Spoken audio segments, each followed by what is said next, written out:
Bonjour les amis, Marc Maillot encore avec vous pour une méditation tirée encore du livre de Job dont je vais lire les 6 premiers versets du 2e chapitre.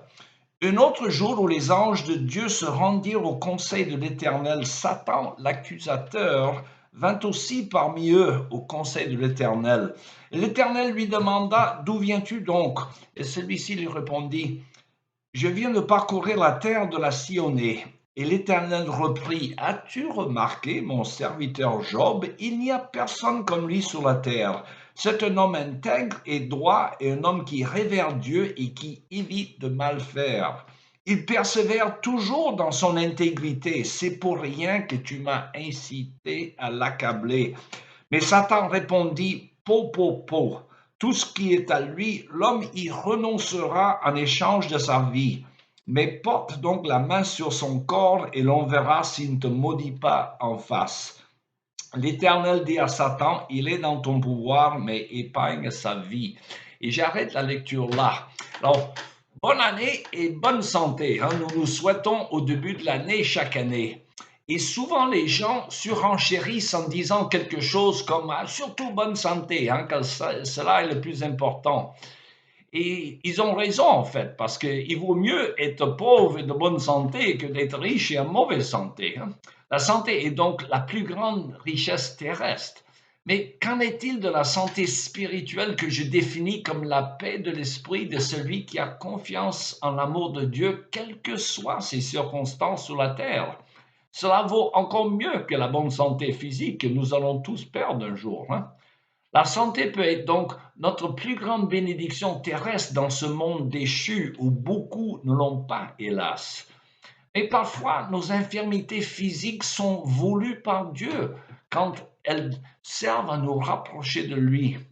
Alors, il y a des années, je connaissais un homme en France qui souffrait d'une infirmité physique, mais qui en était guéri suite à un pèlerinage à Lourdes. Mais cette guérison l'a tenu attaché au culte non biblique de Marie, la mère de Jésus. Et plus tard, cet homme s'est converti à la foi évangélique et à l'adoration exclusive du Sauveur Jésus. Alléluia. Mais suite à sa conversion, son infirmité de jadis est revenue. C'était comme si cette infirmité était le moyen par lequel Dieu le gardait près de lui dans sa vie spirituelle. Curieux, n'est-ce pas? Et pas vraiment. Pensez au cas de l'apôtre Paul, sans doute le plus grand serviteur du Seigneur Jésus qui ait jamais mis pied sur la terre. Et Paul aussi souffrait d'une infirmité physique dont nous ignorons la nature. Il nous dit qu'il avait prié le Seigneur 3 fois au moins de lui enlever cette écharpe dans la chair, comme Paul l'appelait. Mais le Seigneur a refusé en lui disant, et je le cite, « Ma grâce te suffit car ma puissance s'accomplit dans la faiblesse. » Fin de citation. Drôle de réponse de la part de Dieu, mais révélatrice d'une vérité que tout chrétien doit reconnaître. Ce qui compte à la fin, ce n'est pas notre bien-être terrestre, mais notre destin éternel. Et alors, à cet égard, nous ne devons pas douter de la bonté de Dieu s'il utilise une infirmité quelconque pour notre bien ultime en nous gardant dans une plus grande dépendance sur lui. Alors, conclusion, si vous souffrez d'une infirmité quelconque, ne soyez pas découragés. Dieu est bien capable de vous l'enlever, car des guérisons, ça existe.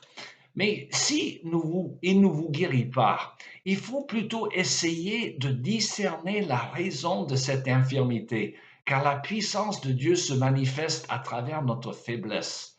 Alors pensez au cas de notre sœur américaine, Johnny Erickson Tada, que peut-être certains d'entre vous connaissent.